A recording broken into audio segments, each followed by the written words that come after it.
Y quien nos da vida, quien sopló vida sobre nosotros, no fue la persona que tiene a la par, sino es el Espíritu de Dios. ¿Y a quién le debemos la vida? El Espíritu Santo. Así que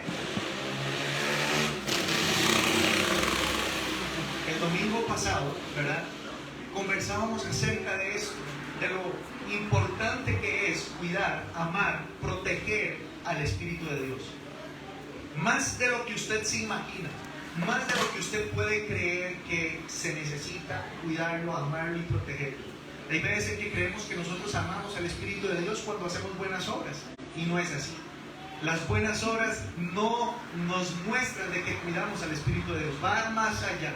Va más allá. A veces creemos que el venir a la iglesia es porque yo amo al Espíritu de Dios, pero realmente la intención de verdad a la hora de predicar el domingo pasado era no amar al Espíritu de Dios una vez a la semana. Él, diga conmigo, Él desea ser amado todos los días. Si yo le pregunto a la esposa cuántos días desea ser amada por su esposo, ¿qué dice? Todos los días. Y si yo le digo al esposo cuántos días desea ser amado por su esposa, ¿solo las quincenas? No, todos los días, todos los días. Y así es como el Espíritu Santo desea ser amado por nosotros. Él anhela que lo amemos celosamente. Amén.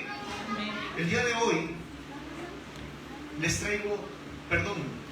trae el Señor una palabra, y es con respecto a nuestra realidad, a nuestra naturaleza. La palabra de hoy se llama la convicción de pecado.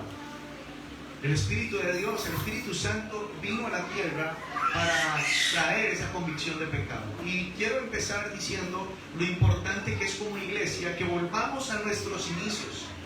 Necesitamos volver a nuestros inicios, donde el fuego de nuestro amor por Dios no cesaba. ¿Cuántos estuvieron así en un momento? ¿Cuántos deseaban salir a la calle a predicar la palabra de Dios cuando conocieron a Cristo? ¿Cuántos estaban deseosos de... Es más, no estaban esperando que llegara el domingo, sino que llegaran a las 6 de la mañana para salir a predicar la palabra? Tenemos que volver a donde la desesperación por estar con Dios era diaria. Era diaria. Hoy la iglesia se desespera por Dios cuando está pasando por momentos malos. Hoy la iglesia se desespera por Dios cuando está enferma. Hoy la iglesia se desespera por Dios cuando hay tormentas. Pero antes, al principio, nos desesperábamos por Dios diariamente. Estuvieran días buenos y días malos, ¿verdad? Y era importante recordar que la palabra literalmente era nuestro pan diario. Comíamos la palabra, leíamos la palabra de Dios, tarde, noches, donde podíamos vivir una vida que trataba de agradar al Espíritu Santo en todo lo que hacíamos. Usted no podía caminar en la calle sin pensar en que lo que usted iba a hacer tenía que agradar a Dios. Debemos de volver, iglesia, a esos inicios, y donde hoy su palabra nos muestra lo que hace mucho se nos ha olvidado. Debemos de recordar hoy, tener un momento, aunque sea estas 10 horas que vamos a predicar, estos minutos que vamos a predicar, usted debe de volver otra vez a donde todo inició. Es importante detenernos y volver otra vez a pensar y volver otra vez a recordar el momento donde el Señor me encontró. Yo no lo encontré a Él, Él me encontró a mí. Yo no lo busqué, Él me buscó a mí. Y hoy quiero invitarlos a que vayamos a la palabra de Dios, exactamente en Juan capítulo 16. Juan capítulo 16, versículo 1, y lo vamos a leer hasta el 5. Me dicen amén cuando lo tienen. Yo tengo la nueva versión internacional, y ahí voy a pedirle para los que no pueden, ¿verdad? Para podemos verlo en la pantalla. Y esa es usted me puede poner la nueva versión internacional, Luis, si me hace el favor. La nueva versión internacional es una traducción un poco más sencilla de entender. Y lo vemos aquí, dice, vea qué interesante, le está hablando Jesús a los discípulos, ¿verdad? Solo a los discípulos, y dice la palabra: todo esto les he dicho para que no flaquee su fe. ¿Para que no qué? Flaquee su fe. Los expulsarán de las sinagogas. Ojo lo que va a pasar con los discípulos. Llegará el día en que cualquiera que los mate pensará que está prestando servicio a Dios. Actuarán de este modo porque no nos han conocido ni al Padre ni a mí. Y digo esto para que cuando llegue ese día, diga conmigo, cuando llegue ese día, se acuerden de que ya se lo había advertido. Ahí en el 4. Sin embargo, no les dije esto al principio porque yo estaba con ustedes. ¿Usted se imagina que es que en el momento donde usted reciba a Cristo, Cristo le diga, bueno, gracias por ser parte de los cristianos, ¿verdad? Tengo que decirle las cláusulas. Una de esas es que vas a heredar el reino de los cielos. ¡Wow! Gloria a Dios. Pero otra es que te van a matar, te van a cortar el cuello, te van a crucificar al revés, te van a apedrear, te van a poner látigos en la espalda y... ¿cómo? O sea, escuché que voy a ir al cielo, pero después de ahí, todo lo que usted dijo, ¿verdad? Y empieza Jesús a decirle en el versículo 5, ahora vuelvo al que me envió. No solamente iba a venir tribulación sobre los discípulos, sino que iban a quedarse solos. ¿Okay? Pero ninguno de ustedes me pregunta ¿a dónde vas? Al contrario, como les he dicho estas cosas, se han entristecido ¿cuánto? Mucho. ¿Cuántas veces en esta semana usted se ha sentido triste? ¿O cuántas veces en este mes te has sentido triste? Y no es una tristeza que te lleve al arrepentimiento, no, es una tristeza de agonía, de saber que tus recursos se están agotando, de saber que tu situación se está volviendo cada día más difícil. Y a pesar de todo, iglesia, los discípulos se entristecieron no porque iban a venir cargas sobre sus vidas, no, se habían entristecido porque Cristo iba a partir pronto. Cristo se iba a ir y Jesús les está hablando a los discípulos de lo que ellos van a vivir y también cuando Él le toque regresar al que lo envió. ¿Quién envió a Jesús? El Padre. El Padre. Entonces Él dice, bueno, ya está llegando mi final aquí con ustedes. Estoy con ustedes casi 3 años, ¿verdad? Pero ya está llegando mi final con ustedes. El tema es que ellos lo primero que hacen cuando Él les dice esto es que se entristecen. Y el hecho, la palabra original, no dice solamente que se entristecieron, sino que dice que la profunda tristeza les llenó el corazón. ¿Ah? Les llenó el corazón. Pero Jesús, cuando los vio así, lo primero que hizo Jesús fue animarlos con una hermosa promesa, y era que el Consolador, el Espíritu de Dios, iba a llegar donde ellos estaban. Yo creo que la mayor promesa que tenemos como cristianos es que el Espíritu Santo está aquí. No sé si ustedes entienden esto. El Espíritu Santo está aquí con ustedes. Ustedes pueden estar pasando cualquier situación difícil, que si el Espíritu Santo está con ustedes, hay consuelo, hay reposo. ¿Están conmigo? Amén. Ahora, la palabra consuelo, ¿verdad? Vamos a ver el texto bíblico más exacto más adelante, pero quiero decirle que la palabra consuelo, de acuerdo a la Real Academia Española, significa descanso y alivio. ¿Cuántos necesitan descanso y alivio? Amén. No de playa, no de montaña, no de plata, descanso y alivio verdadero. ¿Ah? Porque a veces creemos que el consuelo o el descanso y alivio es no ir a trabajar, tener vacaciones, todo pagado, ¿verdad? Y usted llega después de esas vacaciones y llega más cansado. El tema es que el verdadero consuelo, el descanso y alivio es estar lleno del Espíritu Santo. El verdadero consuelo y alivio es poder despertarse lleno del Espíritu Santo. El consuelo del Espíritu no es para quitar la pena, no es para quitar la aflicción, sino para traer reposo después de la aflicción. Porque a veces creemos que el Espíritu Santo viene y dice, puro el chapulín colorado, ¿verdad? No contaban con mi astucia y vence a los enemigos, ¿no? El consuelo tiene que venir después de la aflicción, porque si no, no sería consuelo. Usted, para sentir que necesita descanso y reposo, es porque primero trabajó. ¿Estamos comprendiendo esta parte? Hay cristianos que desean el reposo y el consuelo del Espíritu Santo, pero nunca han hecho nada. Nunca han dado su vida por el Evangelio, por Cristo. Pero aquellos que dieron su vida, aquellos que están dando su vida constantemente por el Evangelio, tienen consuelo. Y el consuelo es el Espíritu Santo. Vea qué hermoso es esto. Ahora, Jesús en el versículo 33 de Juan capítulo 16 Ya lo que les dice. Acuérdense que el consuelo tiene que venir después del sufrimiento. Y ahí mismo dice en el versículo 33, yo les he dicho todo esto para que unidos a mí encuentren ¿qué? Paz. ¿Qué quiere que encontremos en Jesús? Paz. Paz. En el mundo tendrán alegrías, gozo, fiestas. ¿Qué dice? ¿Tendrán qué? Tribulaciones. Sufrimientos, tribulaciones. Vamos a tener problemas, iglesia. Si alguien a usted no le dijo esta parte de la historia del cristianismo, pues déjeme decirle que bienvenido. El cristiano, el que sigue a Cristo, el que acepta a Cristo, muchas veces va a encontrar las puertas más cerradas que abiertas. Muchas veces va a encontrar más no que sí. Muchas veces va a encontrar más problemas que soluciones. Pero Jesús dijo, en el mundo tendréis sufrimientos, pero ánimo, yo he vencido al mundo, yo he estado en el mundo, yo he venido al mundo.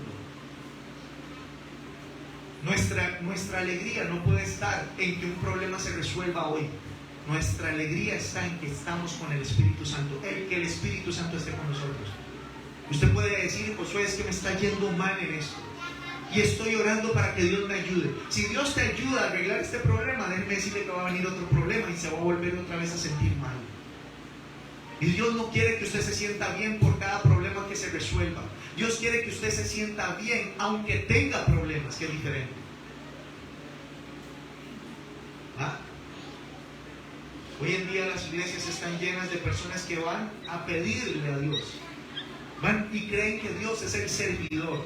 Creen que Dios es la criatura y ellos los creadores. Y no es así, iglesia. Yo creo que en esta mañana necesitamos pellizcarnos un toquecito y entender que nosotros somos la criatura, nosotros somos la creación, nosotros somos quienes dependemos de Dios. Ahora que veníamos hablando, don Ismael, con los invitados de lujo que tenemos, ¿verdad? Veníamos hablando de que nosotros muchas veces pensamos y nos afanamos por lo que sucede en nuestro alrededor. Pero ¿qué pasa de la noche a la mañana cuando nos toque partir de esta tierra? ¿Cómo está su corazón? Usted no se va a morir pensando en si pagó la luz, si pagó el agua, si pagó la casa. Antes de morir, usted lo que va a pensar es ¿para dónde voy? ¿Al cielo o al infierno? Y ahí se terminan las ansiedades, ahí se terminan las preocupaciones, porque empieza la mayor de todas, la que usted nunca le dio el lugar, y es su vida eterna. Su salvación es lo más importante. Usted no puede pensar en ganar todo en el mundo si pierde su salvación. Usted no puede pensar en ganar todo aquí en la tierra si usted está lejos de Cristo. La palabra dice en Efesios capítulo 4, versículo 3. Efesios capítulo 4, versículo 13.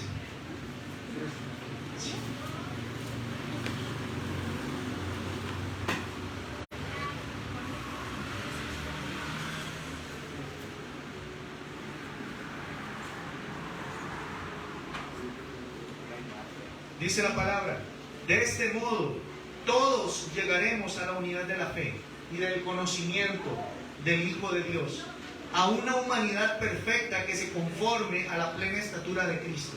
A la plena estatura del pastor, no. A la plena estatura de la empresa, a la plena estatura de una jefatura, no. Su dirección y su meta es llegar a la estatura de Cristo. ¿A dónde quiere llegar usted, iglesia? El hombre puede planear muchas cosas. El ser humano puede planificar toda una vida entera, que él no tiene en sus manos ni siquiera el poder para hacer crecer uno de sus cabellos, como lo decía Rose. No tenemos ni tan siquiera el poder para llegar y decir, uy, mañana voy a hacer esto. Y no digo, Dios quiere, no. Simplemente pienso, mañana lo voy a hacer. ¿Quién le asegura a usted que va a llegar mañana? ¿Quién le asegura a usted que hoy usted va a terminar el día? Y que Dios tenga misericordia de nosotros, para que en el momento donde estemos en los últimos minutos de nuestra vida podamos entender que fue Él y que es Él. Mis hermanos, el hecho de que el Espíritu Santo esté hoy con nosotros es la promesa más hermosa que Jesús nos ha dado. que la palabra nos ha dado. El Espíritu Santo vino para estar con nosotros y en nosotros, porque eso todavía no lo hemos captado. Dios está en todo lugar, sí, Él está en todo lugar, pero no está con todos, no está en todos. Y también vino para ayudarnos a cambiar a tal punto que podamos llegar al más alto estándar de santidad que contempla la palabra de Dios. La palabra de Dios son instrucciones. Eso que usted tiene en la mano, eso que usted tiene en el celular, son instrucciones para llegar al más alto nivel de santidad. Lo interesante es que en sus fuerzas usted nunca puede hacer absolutamente nada. Usted por sí mismo, usted no puede hacer absolutamente nada. El anhelo que usted le da por leer la Biblia se lo pone el Espíritu Santo. El anhelo que usted viene a la iglesia se lo da el Espíritu Santo. El anhelo por orar se lo da el Espíritu Santo. Nosotros no somos capaces de buscar a Dios por nuestras propias fuerzas. La meta del Espíritu Santo empieza con un principio. Juan capítulo 16, versículo 8. Ahí donde estábamos. Juan capítulo 16, versículo 8.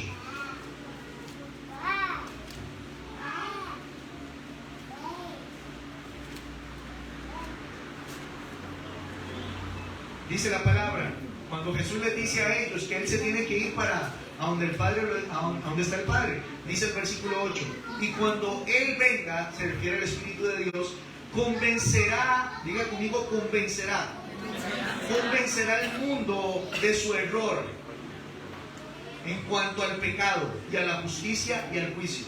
El Espíritu Santo no solo vino a traer consuelo, sino que vino a enseñarnos la realidad de lo que estamos nosotros viviendo. Él vino a despertarnos. Él vino a quitarnos la venda de nuestros ojos. Gente que sin Cristo dice, yo soy bueno. Claro, yo no he robado como mi vecino, yo no me he drogado, yo no he tomado, yo no he fumado, yo no he sido infiel. Claro, yo soy bueno, porque el estándar de ellos no es la estatura de Cristo, el estándar de ellos es el vecino. El estándar del cristiano muchas veces es una persona más pecadora que él, pero sigue siendo pecadora. Y es aquí, iglesia, donde el Espíritu Santo lo primero que viene a hacer a nuestra vida no es ponernos don de lenguas, no es llevarnos a hacer milagros en las calles, no es a levantar al enfermo, no. Lo primero que viene a hacer el Espíritu Santo a mi vida es convencerme que Josué López es malo, es pecador, que se merece el infierno. A ese punto. Nadie aquí puede decir que es bueno sin el Espíritu Santo. Nadie. Hemos creído que durante la primera obra que el Espíritu Santo hace en nuestra vida es que Él viene a llenarnos de gozo. Usted sabe qué es lo primero que hace el Espíritu Santo para llenarte de gozo. Te quebranta. Él te quebranta. Él te quebranta. Te dice la verdad, aquella verdad que nadie quiere decirte, Él te la dice. Él te dice que eres pecador. Él te dice que eres malo. Él te dice que eres culpable por haber quebrantado la palabra de Dios. Él te lo dice. Y a veces venimos a la iglesia y le pedimos, Señor, dame una respuesta. Y la respuesta de Dios es, eres pecador, tienes que arrepentirte. No otra respuesta, Señor. Otra que me hable de cielos abiertos. Otra que me hable de que me van a llamar del trabajo. Otra que me hable de que las puertas se van a abrir. El Espíritu Santo lo primero que te dice, eres pecador y eres culpable y te va a salir al infierno. La palabra de Dios, iglesia, la que usted tiene en su mano, habla todos los días. Le habla a usted todos los días. Y el anhelo en mi corazón es que usted, antes de morir, usted no diga, tuve la oportunidad de servirle a Dios y no lo hice. Tuve la oportunidad de arrepentirme y no lo hice.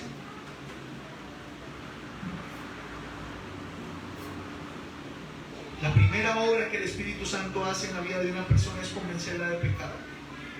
Eso es explicarle que es pecadora. Claro, somos hijos de Dios, pero mientras usted esté sujeto a la carne, usted va a tener que enfrentarse a pasiones carnales, va a tener que enfrentarse a vicios, va a tener que decirle no al pecado. por el simple hecho de que el Espíritu Santo, la persona más hermosa que está a tu lado, te está viendo. Santiago capítulo 2 versículo 10. Ojo lo que dice la palabra. Y esto habla la palabra de Dios al referirnos que somos culpables.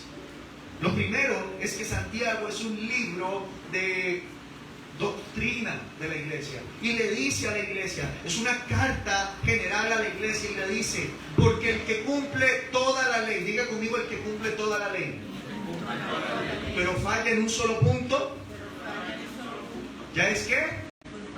Culpable. Ya es culpable de haberla quebrantado toda.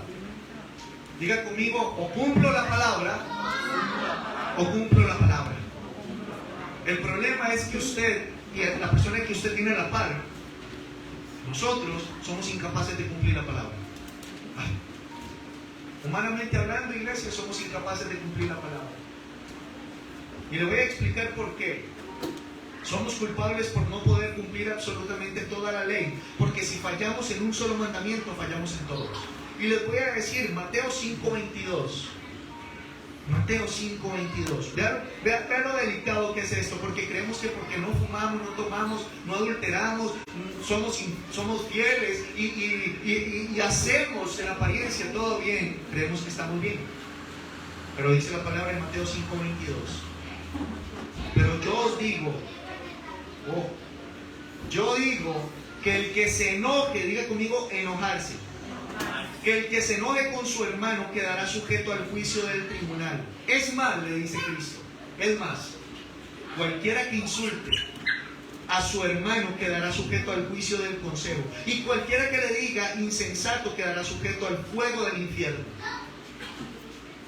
En la traducción Reina Valera menciona de que si usted se enoja con su hermano, usted es culpable de asesinato.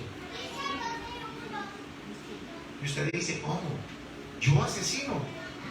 No lo está diciendo literalmente que usted es asesino, pero usted, a través de la Biblia, usted es culpable de asesinato por haberse enojado con su hermano. ¿Cuántas veces usted va manejando y aquí yo le tengo que pedir todos los días perdón a Dios? Cada carrito que se mete adelante, y usted tal vez no lo suelta, pero por dentro usted, Señor, llévatelo, Señor, llévatelo.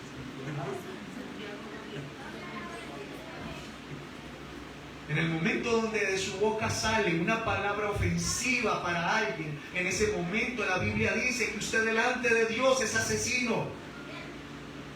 Y usted me dice, pero ¿cuáles palabras? ¿Cuántas veces ofendemos al día y tratamos a los demás con palabras duras como tontos, idiotas, inútiles, estúpidos, bueno para nada? Y creemos que por no usar malas palabras en un sentido más fuerte, decimos que estamos libres de pecado. Pero la Biblia me enseña que la persona que se expresa así va camino al infierno.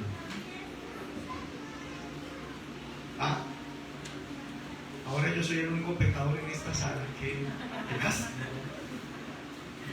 En algún momento se nos ha soltado una palabra en donde usted trate ofensivamente a una persona. Dios a usted no lo llena del Espíritu Santo para que usted odie a los demás. Dios a usted no lo llena del Espíritu Santo para que usted esté peleando con los demás. Dios a usted lo llena con el Espíritu Santo para que usted lleve las buenas nuevas. Imagínese qué privilegio que el Espíritu Santo te diga, Ismael, yo te quiero dar la palabra para que te la lleves a donde vayas. ¡Qué privilegio! Pero en vez de eso, ofendemos. En vez de eso, somos culpables de haber asesinado aquello que Dios nos dijo que no hiciéramos. Y esto, dice la palabra de Dios, y se los voy a resumir rápidamente: amarás al Señor tu Dios con todo tu corazón, con toda tu alma y con toda tu mente. Y dice Jesús, este es el primero, pero el más importante. Pero el segundo dice, amarás a tu prójimo como a ti mismo.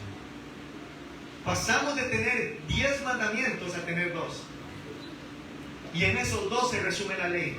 Hay un mandamiento de mi relación con Dios, que es amar a Dios con toda mi fuerza. Y hay un mandamiento en relación con los demás, que es amar a mi prójimo como a mí mismo. Y pasamos de tener 10 iglesias a tener 2, ya que no saben quién ha cumplido esos 2 mandamientos aquí en la tierra. Nadie ha amado a Dios con todo su corazón y con toda su alma. Humanamente es imposible hacerlo, iglesia. Por más que Pablo, Pedro y todos los discípulos hayan muerto por Cristo, ellos no amaron como lo dice la palabra. Usted puede tratar, pero nosotros no somos capaces de cumplir los mandamientos. Y esto, me refiero a esto, a que nosotros, para poder cumplir la palabra de Dios, necesitamos el Espíritu Santo. Usted no necesita tener una biblioteca llena de libros que te enseñen cómo se explica la Biblia. Usted, antes de tener todos esos libros, usted necesita el Espíritu Santo. Usted, antes de tener cualquier estudio bíblico, usted necesita el Espíritu Santo. Si yo les pregunto a ustedes, ¿hace cuánto conocen ustedes la palabra? ¿Hace cuánto ustedes siguen a Cristo? ¿Hace cuánto ustedes aceptaron a Cristo? Muchos me van a decir, yo tengo 5, 10, 15, 20 años. Y al final de cuentas, el hecho de haber aceptado a Cristo y haber recibido a Cristo simplemente fue un paso más, un check más en su vida. Y no es eso. El Espíritu Santo es el único que nos va a enseñar a cumplir la palabra. Es el único que trae arrepentimiento genuino. Ahora, quiero que vayamos a Efesios capítulo 2, versículo del 1 al 2. Y les voy a decir por qué no somos capaces de cumplir la palabra. Efesios capítulo 2, versículo del 1 al 2. Si en algún momento ustedes no apuntan una cita bíblica, al final ustedes me pueden decir, con mucho gusto se las doy, ¿verdad? Efesios capítulo 2, versículo del 1 al 2, y dice la palabra: en otro tiempo, diga conmigo, en otro tiempo, ustedes estaban muertos en sus transgresiones y pecados, en los cuales andaban conforme a los poderes de este mundo, su conducción según el gobierno de los aires, según el espíritu que ahora ejerce su poder en los que viven en la desobediencia. ¿Cómo estábamos en otro tiempo? Muertos en pecados. Antes de conocer a Cristo, todos aquí éramos tipo zombies. Todos éramos muertos vivientes. Salíamos a la calle, íbamos a trabajar, vivíamos nuestra vida como se nos daba la gana, pero estábamos muertos. Hay gente, y quiero que le diga algo, hay gente que cree que el infierno es aquí en la tierra. Hay gente que cree que el infierno se vive aquí en la tierra. La iglesia, si esto fuera el infierno, no tengo de qué preocuparme. ¿Usted cree que el infierno es un lugar donde un hijo de Dios deba de estar? El infierno no se hizo ni para usted ni para mí, se hizo para Satanás y todos los demonios. El tema es que Satanás no quiere irse solo. Él va a hacer todo lo posible para que usted no suba al cielo, para que usted no vaya al cielo. Y el Espíritu Santo va a hacer todo lo posible para que usted vaya al cielo. El tema es que a veces atrae más el pecado, porque es más fácil. Para muchos es más rico. Atrae más el pecado que la verdad, porque la verdad duele. Cuando a usted le dicen, ¿sabe qué? Usted no está viviendo, y perdón que lo diga, pero hoy en día en las iglesias tratamos la unión libre como matrimonio. Y la unión libre no es matrimonio, iglesia. La unión libre es fornicación. Y estamos llamando a las cosas buenas, las estamos llamando malas. Y a las malas las estamos llamando buenas. Y lo que viene a ser la palabra de Dios es a quitar esa venda. El Espíritu Santo es el único que puede enseñarle al ser humano que es culpable. No importa cuánto sepa el evangelista o el predicador la palabra, no importa si el pastor habla bien, no importa qué bien se oiga la música, no importa cómo nos vistamos para ir a predicar la palabra de Dios, lo único que debemos de saber es que el Espíritu Santo es quien pondrá en mi corazón un convencimiento tan grande de pecado que la persona tome la decisión de cambiar. Y salimos a las calles y el papá y la mamá le hablan al hijo y el esposo le habla a la esposa y la esposa le habla al esposo, queriendo cambiarlo de la noche a la mañana, sin entender que a quien debo recurrir es al Espíritu de Dios. Porque yo llego hasta un lugar Yo llego hasta aquí y el Espíritu Santo entra y toca las profundidades del corazón de la persona. Ustedes pueden sentarse a escucharme predicar, a escuchar a cualquier persona predicar, que eso no va a traer convencimiento de pecado. Vuelvo y repito, el convencimiento de pecado viene a través del Espíritu Santo. Ahora bien, quiero enseñarles qué no es el convencimiento de pecado, qué no es convicción de pecado. Lo primero es que convicción de pecado no es una conciencia culpable. Uy, es que me siento culpable. Yo creo que es el Espíritu Santo que está convenciéndome de pecado, ¿no? Mucha gente en el mundo se siente culpable por haber hecho tantas cosas malas, pero siguen haciéndolas. La culpabilidad no es un fruto de una convicción de pecado. El sentir vergüenza por el pecado, tales sentimientos, la gente lo expresa sin estar con el Espíritu Santo. Va a llegar un momento en que se va a cauterizar esa vergüenza, en que se va a cauterizar esa culpabilidad y ya la gente va a hacer todo por default. ¿Qué no es convencimiento de pecado? No es un sentimiento de temor o un presentimiento de castigo divino. Es que yo voy a cambiar porque si yo no cambio me voy al infierno, ¿no? Usted no puede cambiar por no irse al infierno. Usted no puede cambiar porque tiene miedo a irse al infierno. Y dice la palabra que en el infierno van a esperar los gusanos que van a andar por todo su ser. Va a haber culpabilidad en el infierno. Y usted dice, tengo que cambiar porque yo no quiero ir al infierno. Eso no es convicción de pecado. La convicción de pecado no es simplemente conocer el bien y el mal. Eso no es convicción de pecado. Muchas personas leen la Biblia y son plenamente conscientes de que la paga del pecado es la muerte, y sin embargo, pese a todos sus conocimientos, continúan viviendo en pecado. Usted llega a la calle y usted dice, vengo a hablarle de Cristo. Sí, yo sé quién es Cristo. Yo sé que la paga del pecado es la muerte. Y toda su vida es de pecado. Y no hay cambios. No hay cambios, iglesia. Nosotros como cristianos, y digo nosotros no por la iglesia José, no, porque usted desde que acepta a Cristo, usted pertenece al cuerpo de Cristo. Pero el hecho de que usted sea cristiano significa de que usted está dando frutos de arrepentimiento todos los días. Lo que antes usted hacía, que le alegraba y se gozaba, y usted decía, uy, voy a ver pornografía, ahora usted le da un asco completo verla. Porque el Espíritu Santo te está golpeando todos los días con la palabra, diciéndote, eso es malo, eso es malo, eso es malo. No sé en qué momento usted en alguna situación de su vida comió algo y eso le causó un asco completo, y usted dijo, nunca más vuelvo a comer eso. Nunca más vuelvo a hacer eso. ¿Ah?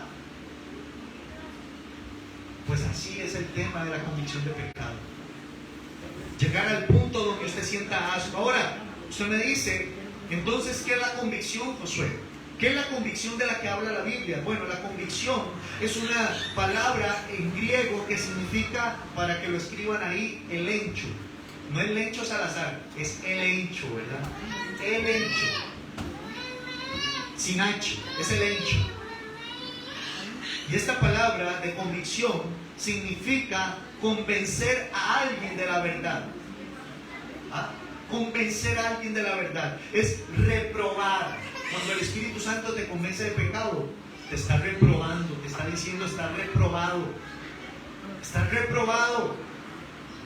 Te está acusando de pecado.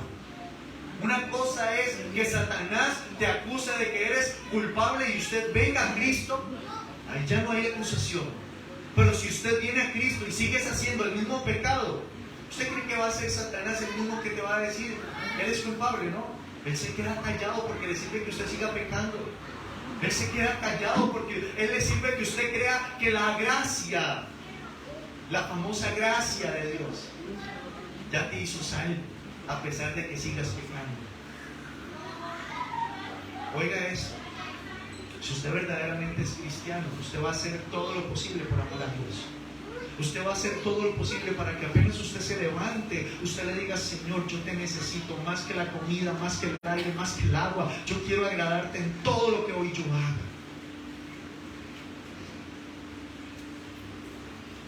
Príncipe. El Espíritu Santo, iglesia, actúa como un fiscal que expone el mal, denuncia a los criminales y los convence a las personas de que necesitan un Salvador. ¿Ah? ¿Cuántos necesitamos un Salvador el día de hoy? Amén. ¿Cuántos necesitamos a Jesús en nuestra vida el día de hoy? ¿Ah? Si usted hace unos minutos antes de entrar por esta puerta, usted decía: wow, de verdad que soy bueno porque estoy entrando a una iglesia. Déjeme decirle de que el momento en que usted se sentó, el Espíritu Santo le tenía una palabra. Él te ama, pero Él necesita decirte la verdad. Eres culpable. Eres culpable. Y necesitas un Salvador, porque sin el Salvador no puedes ir al cielo. Ayer que estaba orando, me quebranté mucho porque yo le decía al Señor: ¿cuántas veces tengo desde el 97 que puedo decir que fue la primera vez que encontré a Jesús, que Él me encontró?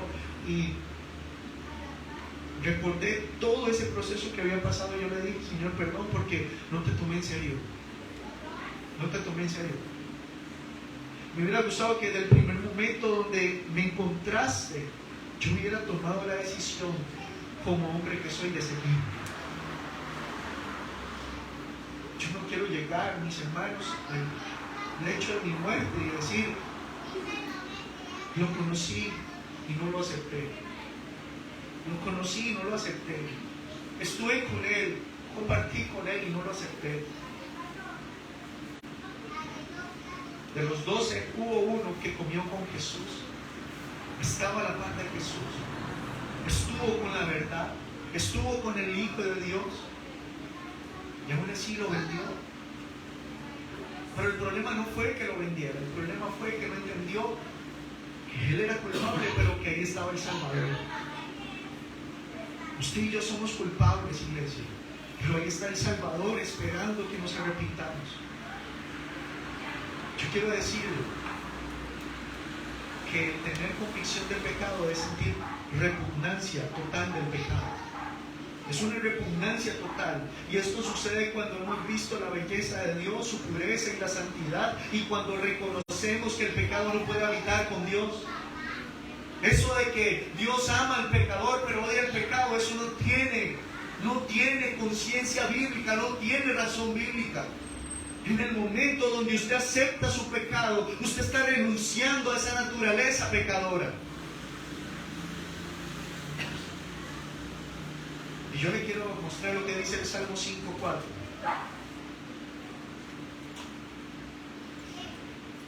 Salmo 5:4, iglesia. Y dice: tú no eres un Dios que se complace en lo malo. A tu lado no tienen cavidad los malvados. A la par de Cristo, a la par de Dios, no puede en el cielo haber ningún pecador. Por eso empezamos que el propósito de la vida de un cristiano es llegar a la estatura del varón perfecto. Usted cuando muera y entra al cielo, usted va a estar en el grado más alto de santidad. Y no por sus propias fuerzas, sino por la misericordia de Dios al enviar a Jesús a la cruz y al mandar al Espíritu Santo a que volvamos la mirada a la cruz. Durante mucho tiempo los judíos trataron de cumplir 10 mandamientos, y a esos 10 mandamientos les agregaron casi 600 más. Tras de que no podían cumplir 10, le pusieron más mandamientos, pensando ellos que ellos sí podían cumplir la ley, y ellos no podían cumplir la ley. Necesitaban un Salvador. Yo quiero preguntar a la iglesia: ¿usted necesita un Salvador? ¿Usted necesita un Salvador? Dice Isaías capítulo 6, versículo 5.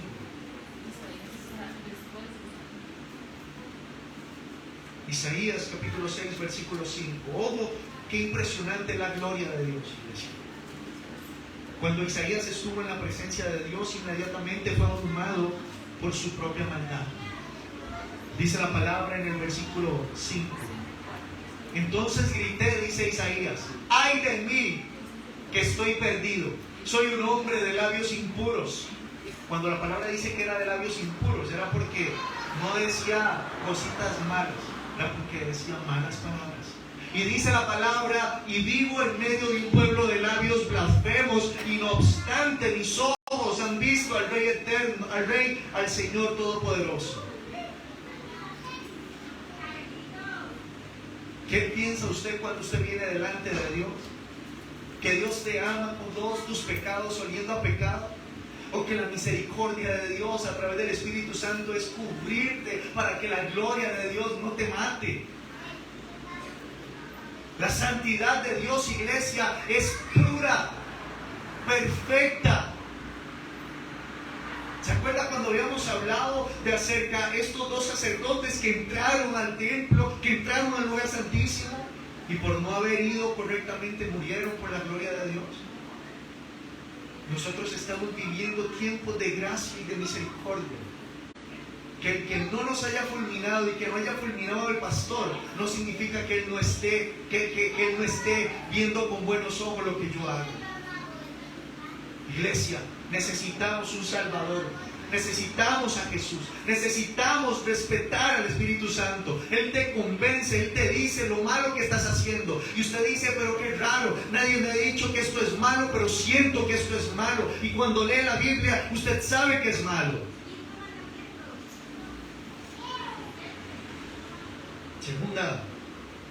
Segundo significado, tener la convicción, es experimentar un espanto total al pecado. Un espanto al pecado. Nuestra actitud hacia el pecado llega a ser como la de José cuando huyó de la tentación. ¿Se acuerdan? Estaba la esposa de Potifar y a punto estaba de desvestirse y de desvestir a José. Que dice la palabra en Génesis capítulo 39, versículo 9, para que lo veamos aquí en la pantalla. Génesis 39, 9, y en esta casa no hay nadie más importante que yo. Mi patrón no me ha negado nada, excepto meterme con usted, que es su esposa. ¿Cómo podría yo cometer tal maldad y pecar así contra Dios? Esto, iglesia, que usted ve aquí, es un hombre lleno del Espíritu Santo. En ese entonces, en ese momento, ¿cuántos de nosotros hemos estado a la orilla de pecar? Y usted dice: ¿cómo voy a hacerle esto a Dios?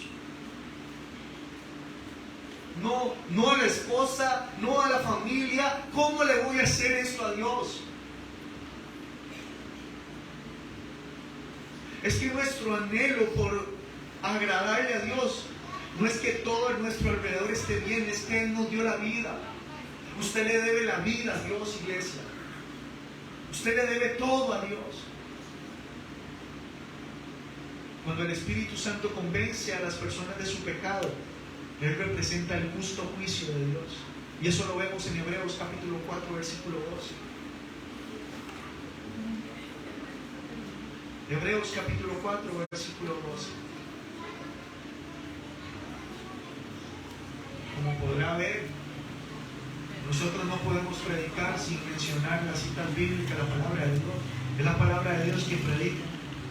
Es la palabra de Dios quien da lo que necesitamos. Y dice, Hebreos capítulo 4, versículo 12, dice: sin duda, esa es la nueva versión.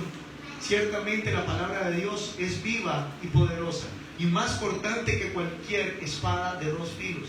Penetra hasta lo más profundo del alma y del espíritu, hasta la médula de los huesos, y juzga los pensamientos y las intenciones del corazón.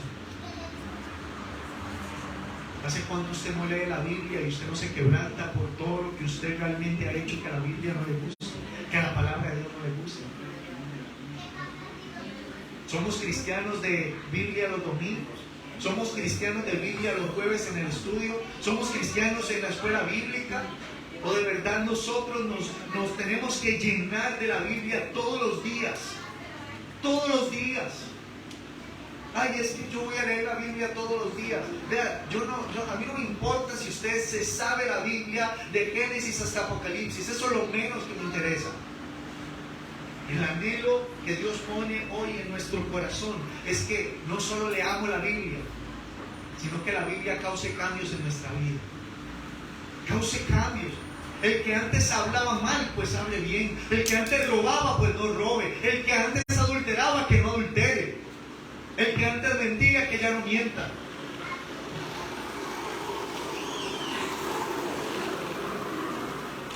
El Espíritu Santo no solo convence a la gente de pecado, sino que también los trae al arrepentimiento. Él te dice, eres culpable, pero Él no quiere que te quedes en que soy culpable. Y todos sabemos la posición de muchas religiones que se pegan con la mano en el pecho diciendo soy culpable, soy culpable, soy culpable. Pero el arrepentimiento nunca llegó. El arrepentimiento nunca vino. La palabra dice en Hechos capítulo 17, versículo 30. Hechos 17, 30.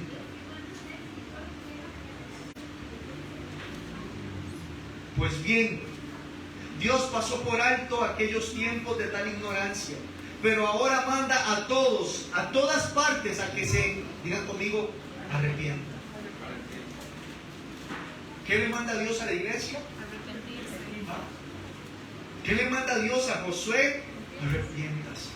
¿Qué le manda Dios a la pastora? Arrepiéntase. ¿Qué le manda Dios a la iglesia? Arrepiéntase. ¿Qué le manda Dios a la esposa? Arrepiéntase. ¿Qué le manda Dios al cuerpo de Cristo? Arrepiéntase.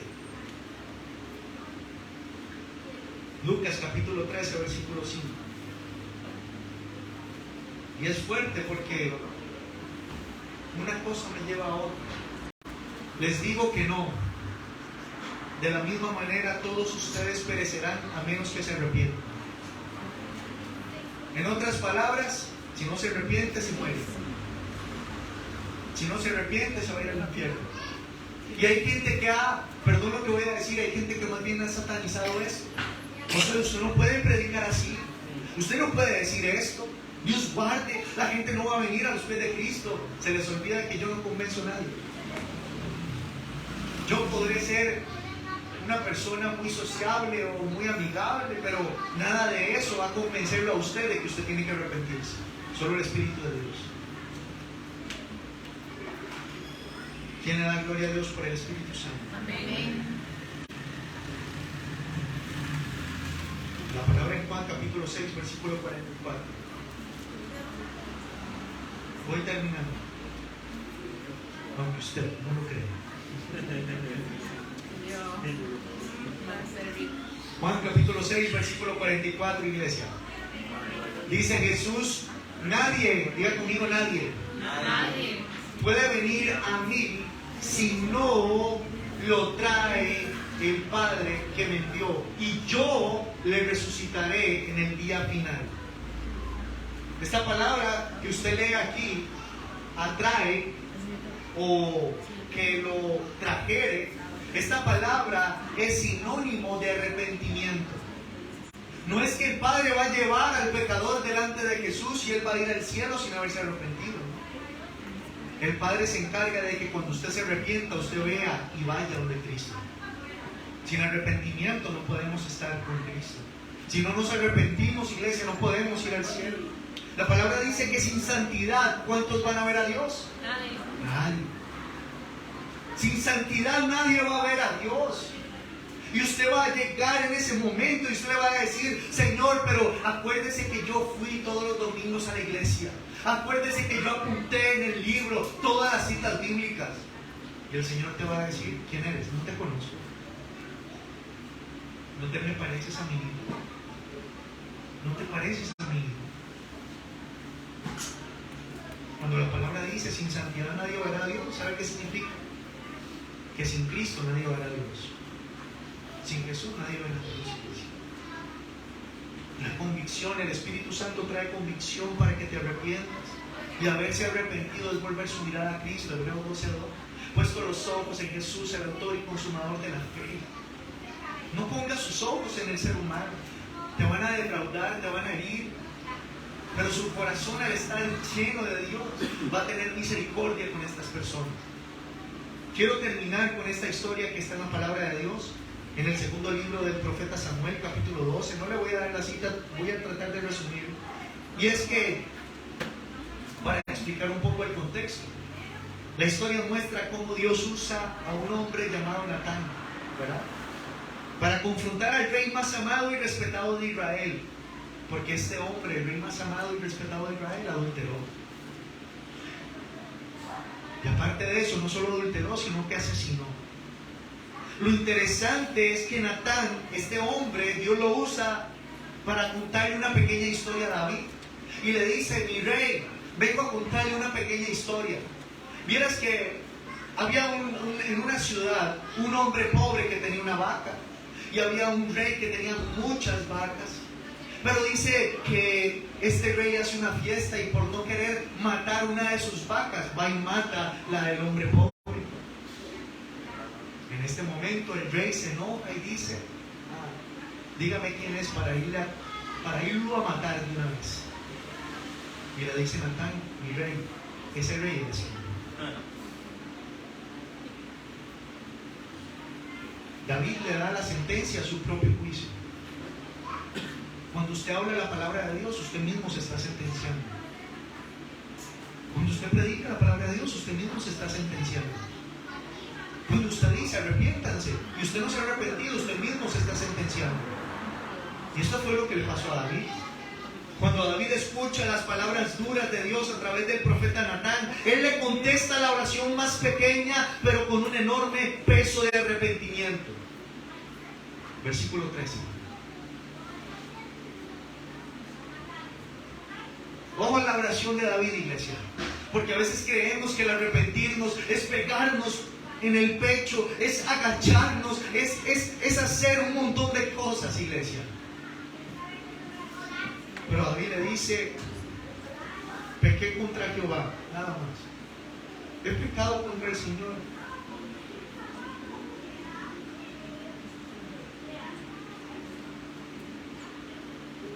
Pequé contra Jehová. Y Natán dijo a David: también Jehová ha remitido tu pecado, no morirás. La respuesta de David fue rápida y salió de lo más profundo de su corazón, pero la respuesta de Dios fue más rápida aún ante el agonizante y arrepentido corazón. Si algo aprendemos de esta historia, iglesia, es con lo que voy a terminar: 4 puntos. Lo primero, iglesia, la convicción de mi pecado no elimina la consecuencia de mi pecado.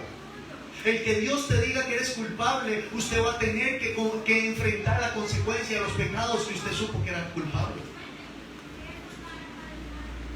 David le dijo Natán a David: Dios te ha perdonado, pero el hijo que van a hacer va a morir. Y a veces creemos que usted se arrepienta, es como que Dios diga: uy, se arrepintió, voy a borrar la consecuencia. No, Dios no borra consecuencias. Te perdona, pero no borra consecuencias. La única consecuencia que Él quita es la muerte. Esa es la única consecuencia si usted no se arrepiente. Segundo punto: la oración de un corazón arrepentido no es complicada, es sencilla. Usted no tiene por qué adornar lo arrepentido que usted está.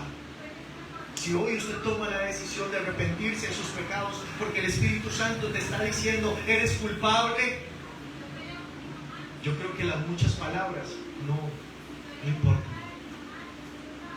Si su oración no es como la de David: he pecado contra el Señor, todo lo demás, todo lo que usted diga, precioso, amado, bello, eso no importa. Si usted no reconoce de corazón que usted falló. Tercer punto, y es que el Espíritu Santo siempre usará la palabra de Dios para llevarnos a un verdadero arrepentimiento. La fuente del arrepentimiento es la palabra de Dios.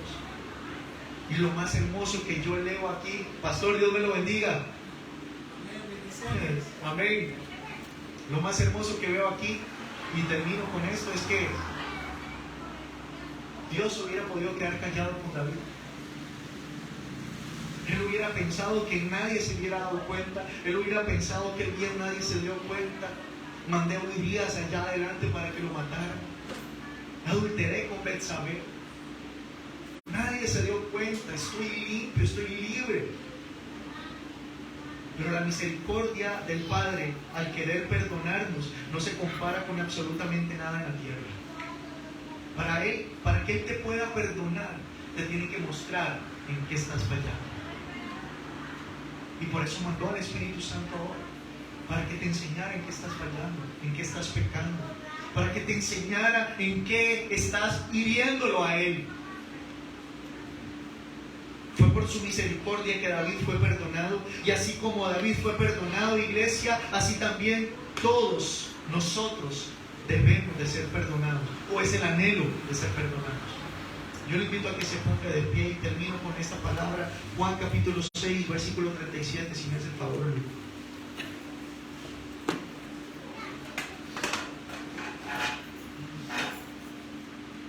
Juan capítulo 6, versículo 37. Y vea lo que dice, porque más allá de usted sentirse culpable, Dios quiere que usted reconozca su pecado, se arrepiente y se acerque a Cristo. Y dice la palabra: todo lo que el Padre me da, vendrá a mí. Y al que a mí viene, yo no le echo fuera, porque he descendido del cielo, no para hacer mi voluntad, sino la voluntad del que me envió. Y esta es la voluntad del Padre, el que me envió, que todo lo que me diere a mí, no pierda yo nada, sino que lo resucite en el día postrero. Y esta es la voluntad del que me envió, que todo aquel que vea al Hijo y cree en Él, tenga vida eterna, y yo le resucitaré en el día postrero. No hay nadie aquí que esté lejos de la salvación. No hay nadie aquí que pueda decir: Dios no me ha perdonado. Yo le invito a que cierre sus ojos, iglesia.